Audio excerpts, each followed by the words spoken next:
Here I'm just going to make a quick video because I'm not feeling very well. Now anyway, market has been really strong. Can you see that EMA 20, which is the green line, has been a very good support since it broke above in early November. It broke above and then after that it continued fly, came close, after that come down, bounce off, come down, bounce off, come down, bounce off, come down, bounce off, come down, bounce off, and up we go again. So market currently is at an all-time high thanks to NVDA earning on Thursday post-market. So Thursday post-market, you can see that if we look at the US 500 chart, which is the S&P future 24-hour chart, you can see that we can draw a very nice downtrend line down here, and then after that the market came back close to the EMA 20, bounced off, and then after that it started to pull back. Why did it start to pull back? I said that after Valentine's Day, which is half in the mid of February, it will start to pull back. We started to pull back until it hit the EMA 20 and then it bounced off. It bounced off and then NVDA reported its earnings and the market took off higher again. Okay, couple of things that I want to show you first is that the fear and greed is currently at extreme greed. It is still at extreme greed. It has been there for a few times already, like 9 of Feb, 15 of Feb, and then 22nd of Feb again. So we have extreme greed 3 times in about 3 weeks lah. And whether or not the market starts to pull back, I think the market will start to pull back. I will explain why in a bit. One thing that I note is that next week there is nothing much except this week. This coming week there is nothing much except GDP quarter over quarter, which is on Wednesday. So that may move the market. Core PCE and the jobless claim may also move the market lah. So just keep a lookout. One thing that I also note is that on Finviz, inside the top insider trading, there is a lot of people selling. So you see Amazon, Jeff Bezos is selling Amazon,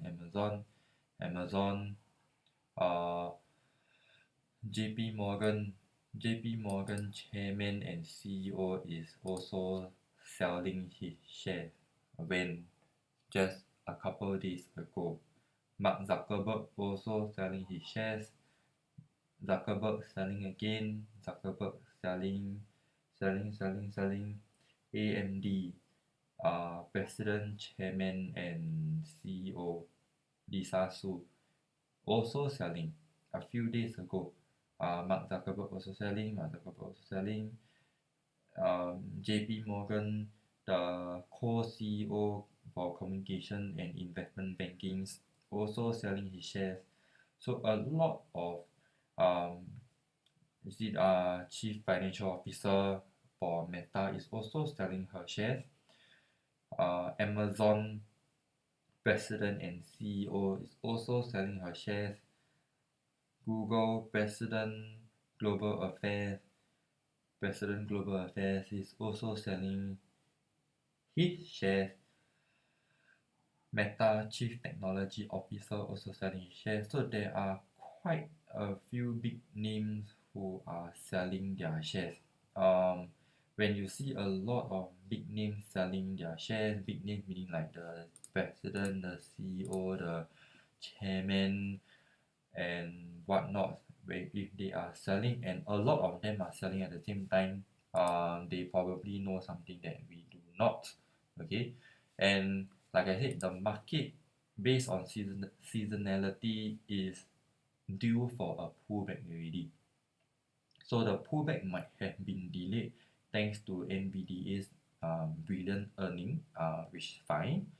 And the thing is that usually from the middle of February until the middle of March, the pullback can be quite strong. If you were to look closely, this looks like a wave 1, 2, 3, 4, 5 pattern. So if the pullback is delayed, then the pullback in March will be a more bloody one lah. Okay, so just continue to keep a lookout. Don't accumulate stocks now first until probably the pullback is completed lah. Now something that I would like to show you all as well, if if you just take the trend-based feed and then you just draw your feed extension from this swing low to this swing high and then back to this swing low again, and then you pull it out. We are at the 0.786 level. That doesn't mean a lot to me, in my opinion. If you look at the daily time frame, again, if I were to go back all the way to the 13th of October low, and then I just drag this up to the swing high and to this swing low down here, you can see that we have already passed the 0.786. Now, this 0.786 again does not mean a lot to me. Problem is that even if we were to take this wave, whereby this is the appropriate wave 1, wave 2, and wave 3, can you see that we are already overextended? This portion here is already overextended, which is very much like this portion here. So this wave up, right. This one up here and down here. So we are also overextended on this area down here. So can you see that overextended doesn't mean that it will crash immediately. Overextended can go up even higher for a while more before it starts to create a pullback. So market is also pretty overbought on the RSI, so just keep a lookout again.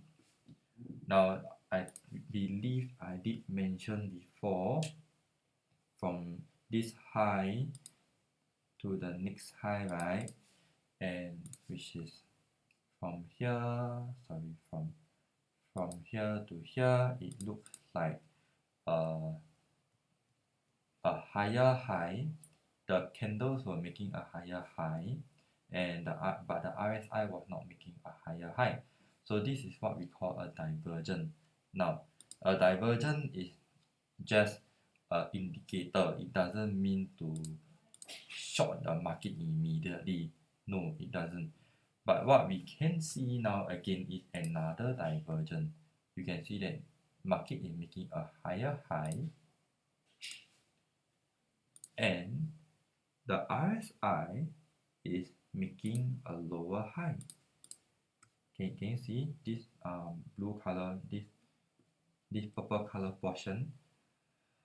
Market was making a higher high, this higher high, and then the RSI is making a lower high. Yeah. And last week I also spotted a few false breakout, but just hang on first. Can you see over here on the US 100 chart? Now on the US 100 chart, this was the previous swing high. NVDA earning came out Wednesday, is it? NVDA earning came out on Wednesday post market. So Wednesday post market, which is Thursday morning, and so we have this huge green candle But can you see that this we are not able to break the recent swing high, which is the 18,000, and this is looking like a double top. This is posting a slightly higher high, okay, but the RSI is a lower high. So this is also called a bearish divergence.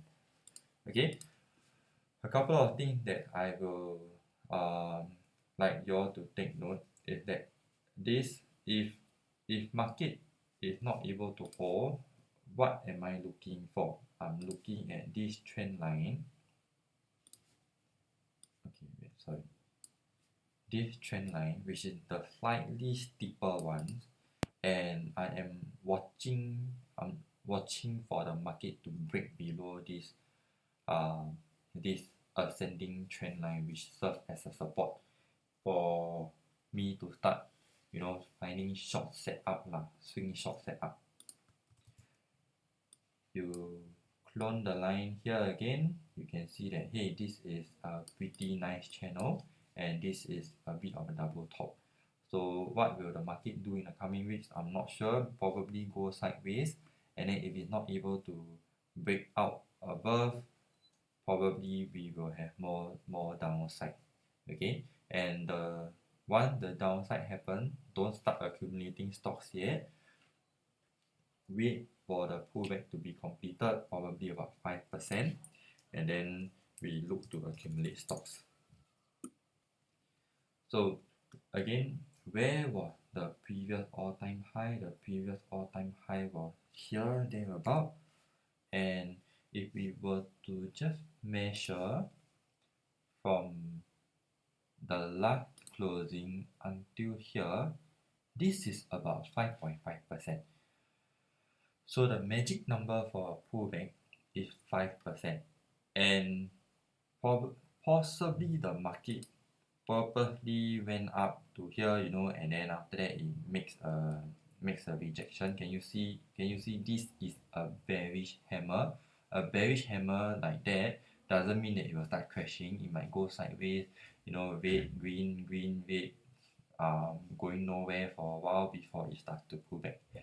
Okay, and the market possibly rose to an extent whereby, hey, the pullback of 5% is just nice exactly at its previous all-time high, which is the current support lah. Couple of things that I will like to bring to your attention is that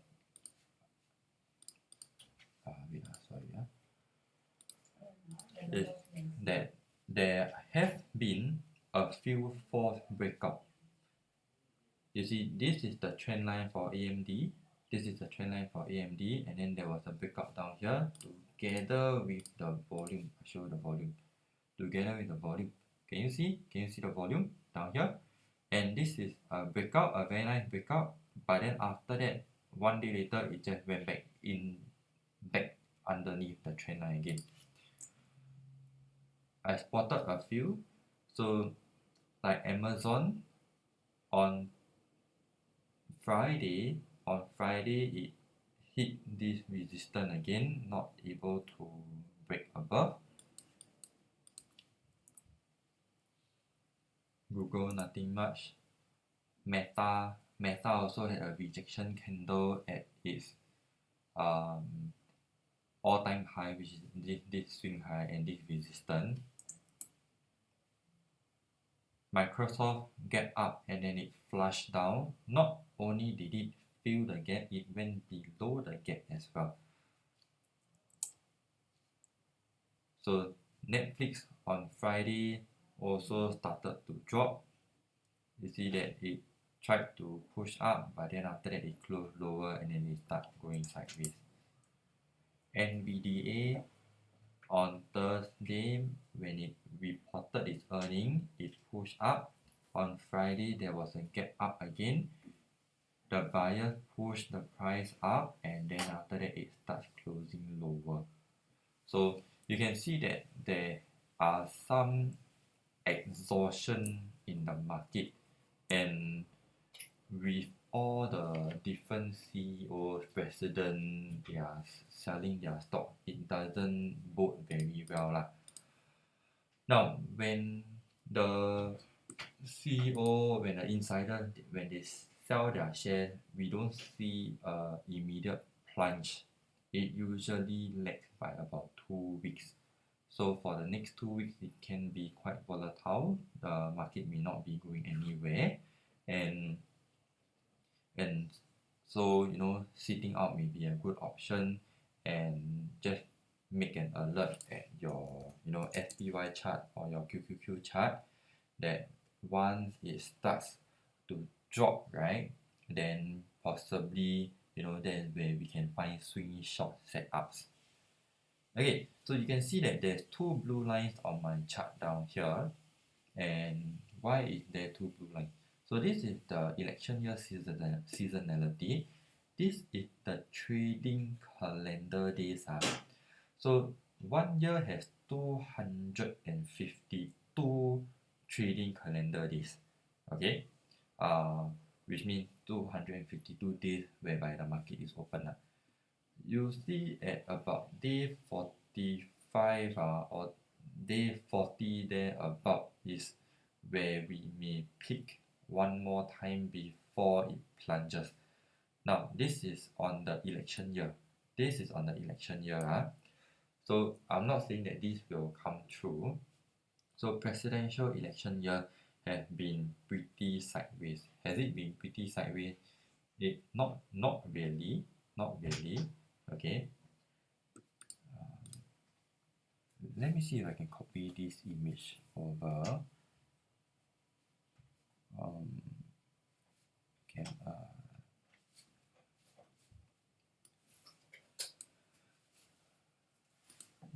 Let me see if I can copy. Just hang on. Nope, cannot. So you all just agak on the picture lah.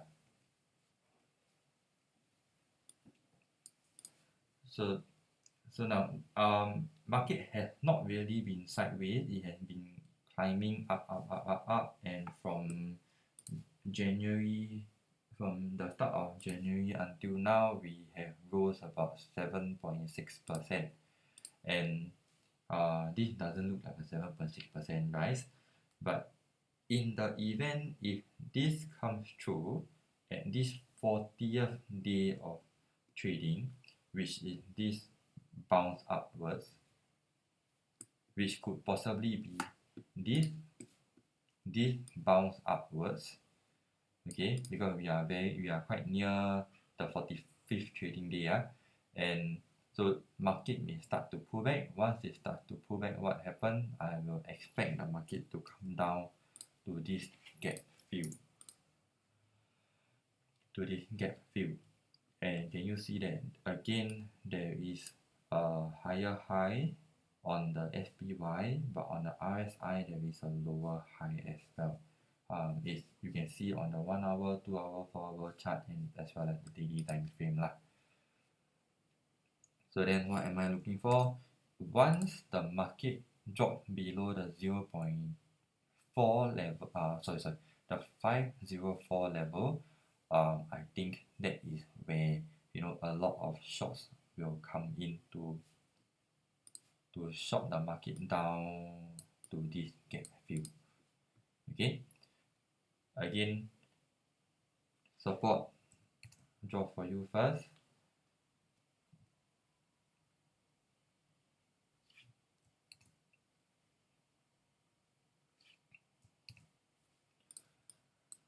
Support 504 followed by 497, which is this gap fill area, followed by this 490, which is these two bounce here and this gap fill, followed by 483 down here, and then with the 478 area, which is the previous all-time high.